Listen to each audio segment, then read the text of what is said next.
Shalom Bapak Ibu, terima kasih telah bersama-sama dengan kami kembali. Ya, pada kesempatan kali ini kita akan sama-sama belajar tentang pernikahan dan keluarga ilahi. Perkenalkan, nama saya Alfian dan ini istri saya. Saya Pioni Rahel.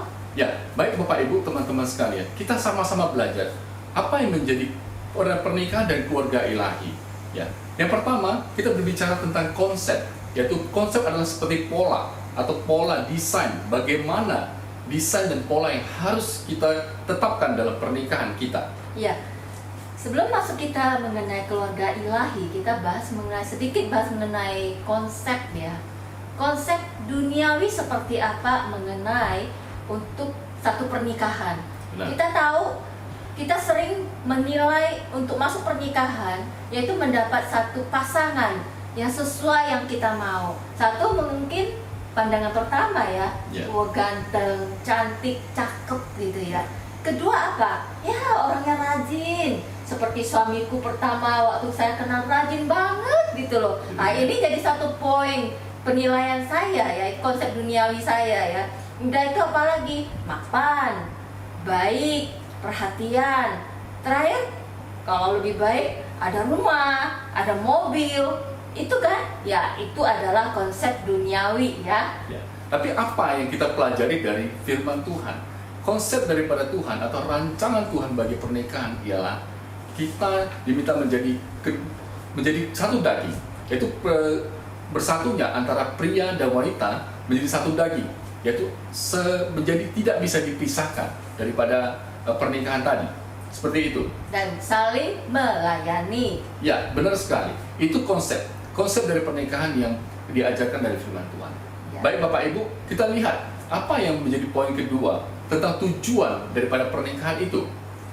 Mari kita buka Alkitab, kita baca di Kejadian pasal 1 ayat 27 sampai 28. Saya bacakan di Kejadian 1 ayat 27. Maka Allah menciptakan manusia itu menurut gambarnya. Menurut gambar Allah diciptakannya dia, laki-laki dan perempuan diciptakannya mereka. Allah memberkati mereka, lalu Allah berfirman kepada mereka, beranak cuculah dan bertambah banyak, penuhilah bumi dan taklukkanlah itu, berkuasalah atas ikan-ikan di laut dan burung-burung di udara, dan atas segala binatang yang merayap di bumi. Ya, Bapak-bapak, Ibu-ibu, kita membaca di ayat 7, di situ sudah tertulis diciptakannya Allah laki-laki dan perempuan. Berarti dua individu yang sangat berbeda, laki-laki, perempuan ya. Jadi artinya di dalam situ apa? Ada masing-masing punya peran di situ ya. Dan di ayat 28 kita melihat, kita membaca di situ tertulis dengan jelas, diberkati dulu, baru beranak cucu. Ini adalah konsep di dalam Tuhan ya, di dalam firman. Itu yang direncanakan Tuhan di dalam pernikahan. Yaitu apa? Diberkati dan beranak cucu. Bukan beranak cucu baru diberkati. Itu yang kita dapat dari firman Tuhan. Baik, kita lihat apa yang menjadi tujuan keluarga ilahi ya dalam firman Tuhan. Yang pertama yaitu mendatangkan kerajaan Allah di dalam keluarga kita. Apa yang dimaksud dengan mendatangkan kerajaan Allah? Yaitu kita bagaimana kita menciptakan bahagia itu. Bahagia itu tidak bisa datang sendiri, Ya. tetapi kita harus usahakan bahagia. Bagaimana kita bahagia dalam pernikahan kita? Ya, tentu kalau kita sudah mungkin memasuki masa-masa pernikahan 5 tahun ke atas, nah bahagia itu kita mesti usahakan bagaimana. Nah, seperti contoh, kita pergi jalan-jalan. Jalan-jalan tidak perlu jauh. Nah, kita ke mall berbareng, ya bersama-sama dengan istri. Nah, ini kita sudah usahakan bagaimana kebahagiaan itu bisa terjadi dalam pernikahan kita, dalam rumah tangga kita, dan keluarga kita, bersama-sama dengan anak-anak. Contoh seperti itu. Nah, contoh apa lagi? Kemesraan. Kemesraan juga kita harus usahakan. Ya, bagaimana kemesraan itu bisa terjadi? Contoh kemarin saya bercanda sama istri saya. Mami banyak sekali ya musuh-musuh kecil ya. Kalau kami di rumah ada taman di luar, istri sering nyiram tanaman, ya. Jadi kadang waktu sudah hujan itu banyak keong-keong kecil. Nah, istri kadang dia geli melihat keong itu. Tapi saya bercanda sama dia, Mami banyak sekali musuh kecil di bawah. Tapi waktu di atas, waktu di kamar, saya lihat keong itu dijadikan masker, dia tempel di muka dia. Bukan begitu kemarin ngomongnya. Jadi seperti apa nih? Iya, kemarin suami ngomong begini pas saya lagi di kamar, dia bilang, wah apa ya kalau di lantai bawah itu jadi musuh, tapi di lantai atas itu jadi teman ya, kalau nggak salah juga gitu, jadi benar. teman. Dia nanya begini, saya jadi kaget, saya bingung, apa ya? Nggak taunya ternyata dia ngomong mengenai bikecot gitu loh, tahu ya bikecot ya? Keong ya. Keong ya, karena kalau di lantai bawah di taman, saya bunuh itu bikecot. Tapi dia bilang di atas itu bikecotnya dijadikan masker. Nah itu kata-kata yang membuat hubungan kita bisa lebih ini, ada candanya. Dan juga satu, mungkin hanya sekedar ngomong I love you, ya itu sudah sangat gimana ya perasaan istri ya atau suami ya dengan kata-kata yang mesra itu. Saya percaya pasti ada timbul ya di situ, kembali lagi kemesraan itu di dalam hati. Nah, seperti itu. Jadi kemesraan itu atau canda tawa berdua dalam suami istri. Nah, itu kita mesti usahakan teman-teman, Bapak Ibu sekalian. Dalam pernikahan, nah seperti itulah kita mendatangkan kerajaan Allah di dalam pernikahan kita. Pertama, yaitu mengusahakan kebahagiaan, mengusahakan kemesraan. Yang kedua, pelipat gandaan atau multiplikasi. Yes. Apa itu dengan maksudnya dengan pelipat gandaan? Nah, di sini kita berbicara tentang bagaimana kita mewariskan nilai-nilai daripada kehidupan kita kepada anak-anak kita. Bagaimana kita mewariskan prinsip-prinsip hidup yang berasal daripada firman Tuhan kepada anak-anak kita. Nah, ini yang harus kita wariskan. Anak-anak kita menjadi generasi berikutnya. Itu menjadi warisan-warisan kita. Nah, kita harus melipat gandakan ya anak-anak itu menjadi anak-anak yang baik, anak-anak yang hidup dalam takut akan Tuhan. Nah, itu pelipat gandaan. Yang berikutnya adalah berkuasa atas bumi. Nah, itu maksudnya adalah kita berbicara tentang bagaimana kita mengelola ya baik pekerjaan, baik usaha kita, bagaimana kita kelola apa yang Tuhan percayakan kepada kita.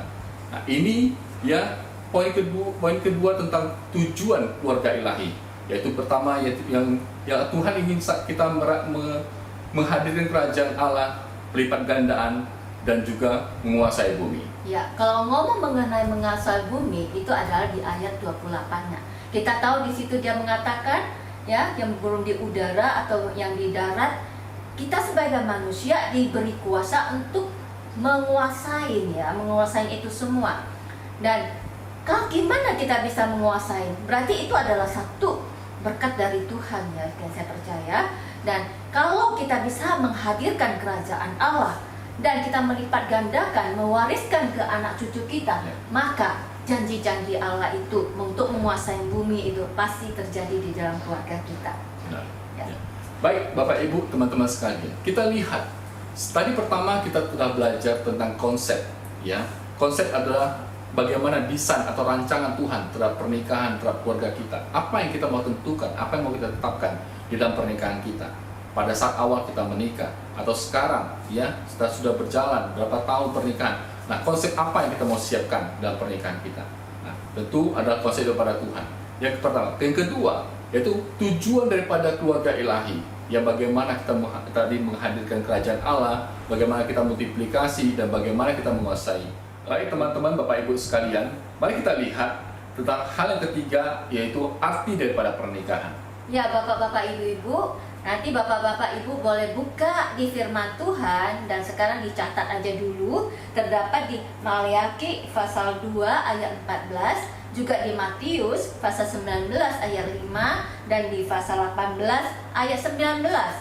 Dan di Maleakhi pasal 2 ayat 14 di situ tertulis bahwa istri adalah teman sekutunya sama pada suami gitu loh. Dan juga adalah teman seperjanjian, ya, seperjanjian. Dan itu di Matius tertulis di situ pasal 19 ayat 5, laki-laki meninggalkan bapak dan ibunya, ayah dan ibunya, dan menjadi satu tubuh dengan istri, ya, satu daging sama istri, ya. Di situ artikan apa? Begitu pentingnya satu pernikahan, ya. Pernikahan adalah satu kesatuan, dua individu yang berbeda disatukan dan menjadi satu daging. Dan pernikahan bukan satu kontrak, tapi pernikahan adalah perjanjian. Kalau kontrak, Bapak Ibu tahu ya, namanya kontrak seperti kita bekerja sama dengan perusahaan lain ataupun karyawan bekerja sama dengan kita, mensign satu kontrak, dan kontrak itu mungkin 3 bulan, setengah tahun, 1 tahun, tapi pada saat dia mau membatalkan, ya bisa dibatalkan gitu loh. Dan perjanjian nikah itu sangat beda dengan kontrak. Perjanjian nikah itu tidak bisa dibatalkan. Kenapa? Perjanjian pernikahan itu adalah satu covenant, ya, satu covenant, perjanjian yang tidak bisa lagi dibatalkan, ya. Kita tahu pada saat kita membuat perjanjian, saat kita married, diberkati, ya, apa yang kita ucapkan di situ? Masih ingatkah apa janji nikah kita? Ya, untuk hidup semati, Ya. baik senang maupun susah, baik sakit maupun sehat. Iya, ini kita sudah buat perjanjian ini, ya, sampai maut memisah. Kita tahu itu kan ya, artinya tidak ada namanya dibatalkan. Oke. Kembali lagi, gimana caranya kita menjalani ini semua perjanjian ini? Ya, kita tahu pernikahan adalah satu kesatuan. Kesatuan apa Bapak-bapak, Ibu-ibu? Satu, kesatuan roh. Kesatuan roh itu seperti apa? Apakah kita masuk pernikahan langsung roh kita menyatu? Bapak, Ibu-ibu waktu masuk pernikahan nyatu nggak rohnya? Kalau kami tidak nyatu, perbedaannya banyak sekali gitu loh. Tapi sampai kita tahu caranya untuk menyatukan roh kita, yaitu apa? Kita menghadirkan Tuhan. Nah, Caranya gimana menghadirkan Tuhan? Kita mengadakan doa sepakat, mesbah bersama, memuji Tuhan bersama, doa sepakat. Saat kita doa sepakat, hadirat Tuhan ada, dan roh kita diperkuatkan, dan roh kita disatukan, ya, disatukan. Contoh kesatuan roh itu seperti apa? Pada saat, ini contoh kecil aja ya Bapak-bapak, Ibu-ibu ya. Pada saat mungkin saya pingin hari ini saya pingin makan apa gitu ya, pingin makan nasi goreng ataupun ayam penyet gitu ya. Dan suami ngajak makan gitu loh. Dan saya akan tanya dia mau makan apa gitu ya. Dia akan mengatakan apa yang saya pingin gitu loh. Ya mungkin ayam penyet, dia yuk kita pergi. Gitu Iya, yuk kita pergi makan ayam penyet lah. Kok pas banget ya? Oh, nggak ada namanya pas, itu karena roh kita ada kesatuan di situ ya. Kedua apa? Yaitu kesatuan jiwa.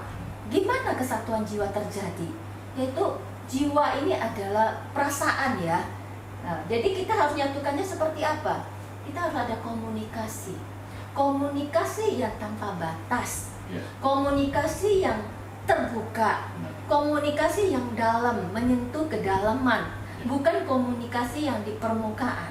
Apa itu komunikasi permukaan? Yaitu hanya mungkin basa-basi ya. Itu bukan komunikasi yang benar. Tapi komunikasi yang benar, komunikasi yang dalam, sentuh kedalaman, itu heart to heart. Ya, apa yang saya rasakan, apa yang saya pikirkan, kita akan komunikasikan. Ini namanya komunikasi. Itu yang akan menyatukan jiwa kita. Kalau kita mandek di komunikasi itu, dan kita tahu banyak keluarga ya yang komunikasinya tidak ada, tidak lancar, di situ banyak terjadi misunderstanding, yaitu saling tidak tahu, ya saling dan itu akan menjadi satu tembok. Itu sangat tidak baik. Penting sekali kita punya kesatuan jiwa. Ketiga adalah kesatuan tubuh. Kita waktu married ya kan ya, kita waktu masuk pernikahan, Tuhan memberi kita adalah hadiah terbesar apa Bapak-bapak Ibu? Yaitu seks atau keintiman gitu ya. Kan tadi firman Tuhan sudah mengatakan, tinggalkan ayah dan ibu menjadi satu daging dengan istri. Gimana Bapak-bapak, Ibu-ibu? Itu hadiah terbesar kan? Gimana menurut Bapak Ibu? Kalau di depan orang tua, Bapak-bapak, Ibu-ibu berani nggak berjalan tanpa busana atau namanya telanjang? Berani nggak Pak Alfian? Mana berani Mi? Kenapa berani? Malu lah Mi. Kan itu orang tuamu. Gak mungkin lah itu terjadi Mi. Oh nggak mungkin. Tapi di depan istri boleh ya? Oh iya. Benar kan Bapak Ibu? Mereka sudah disatukan dalam Tuhan ya. Iya, karena inilah hadiah terbesar yang dari Tuhan, hadiah terindah. Tuhan untuk kita di dalam pernikahan, itu hubungan seks suami istri, itu ada kesatuan tubuhnya kita. Terus apa visi misi di dalam keluarga atau pernikahan kita? Kita harus ada satu kesatuan di dalam visi kita. Ya, kesatuan apa? Melayani Tuhan. Apakah melayani Tuhan harus keluar, melayani di luar, atau melayani di gereja saja itu namanya melayani Tuhan? Tidak, Bapak Ibu, tetapi mulailah melayani Tuhan dari dalam keluarga kita. Yes, betul. Suami istri kita saling melayani, dan kita melayani anak. Seperti apa saling melayani? Kita tahu kebutuhan suami, suami juga tahu kebutuhan istri, dan kita saling melayani, ya. Nah, itu namanya kita visi misi kita melayani Tuhan dari keluarga kita. Yang terakhir adalah mengenai mengelola keuangan atau mengelola berkatnya dari Tuhan. Kalau bagi kami, ya kan, kita tidak ada namanya ketutupan, ya, atau tidak ada transparan. Kami transparan. Semua berkatnya Tuhan kita mengelola bersama. Kesatuan dalam keuangan, ya. Ya, contoh kalau suami perlu uang atau mungkin dari mertua perlu uang gitu, ya, dia mau kirim, dia akan kita bahaskan dan kita rundingkan. Begitu juga dengan saya. Jadi tidak ada namanya uang tersembunyi ataupun mungkin uang siluman yang tidak boleh tahu. Nah, karena kenapa? Kalau namanya pernikahan, kalau kita ada yang tertutupi, itu akan jadi masalah, ya. Dan kita kan mau jadi keluarga ilahi, jadi kita harus ada transparan karena kita adalah satu, ya, Bapak-bapak, Ibu-ibu. Ya, baik teman-teman dan teman-teman sekalian, kita lihat apa yang menjadi arti pernikahan. Kita buka di Efesus 5 ayat 22-23. Di sana kita baca, ya, Efesus 5 ayat 22-23. Hai istri, tunduklah kepada suamimu seperti kepada Tuhan, karena suami adalah kepala istri, sama seperti Kristus adalah kepala jemaat. Dialah yang menyelamatkan tubuh. Nah, di sini kepala bermaksud adalah sumber, ya. Kita suami sebagai sumber yang daripada Tuhan. Kepala juga bukan berarti jabatan. Kepala juga bukan berarti tingkat atau jabatan. Tapi kepala itu adalah fungsi. Fungsi dari seorang suami adalah menjadi kepala, menjadi seorang imam raja dan nabi, berfungsi sebagai imam raja dan nabi. Apa itu imam? Imam yaitu bertanggung jawab. Seorang suami bertanggung jawab spiritual dalam keluarga dipercayakan bagi dia.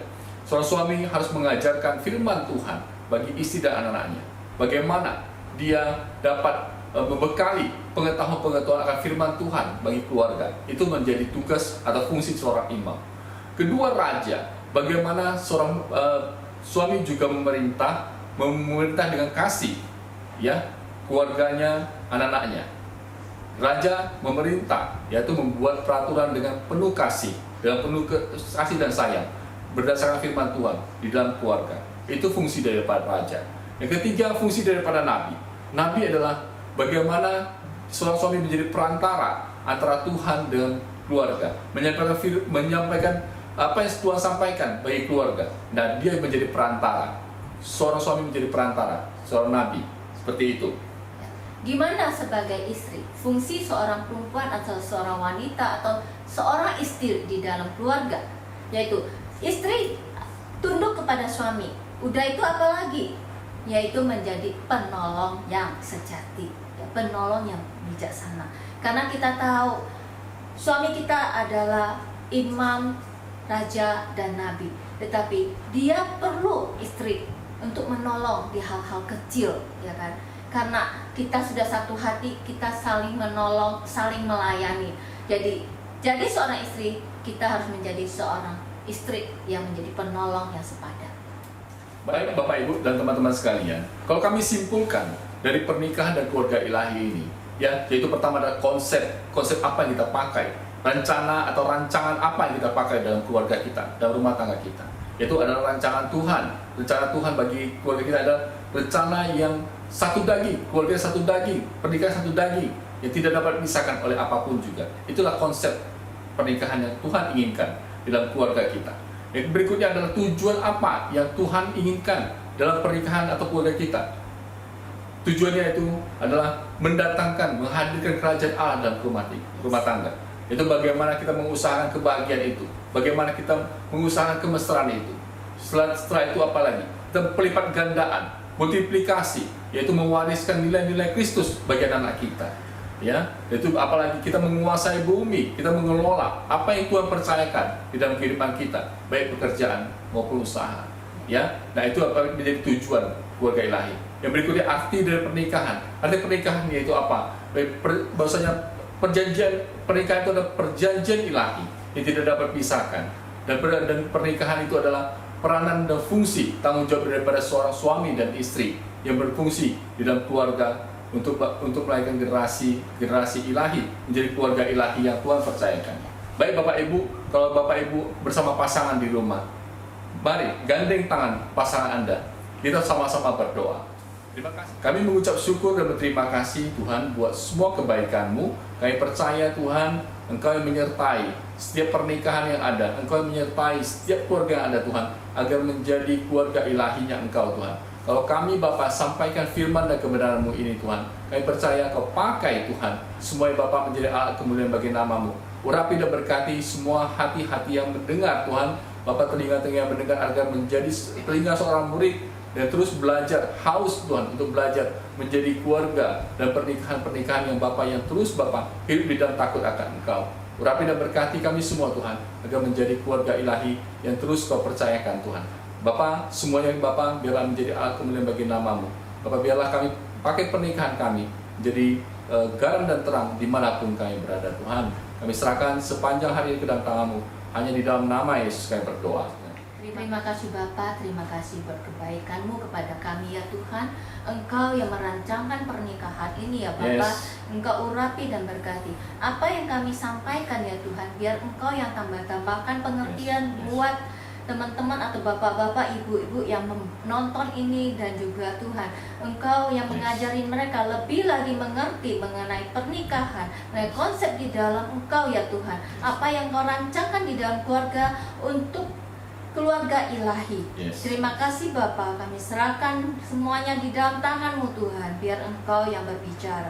Dalam nama Tuhan Yesus kami berdoa. Sama-sama kita katakan, Amin. Amin. Tuhan Yesus memberkati.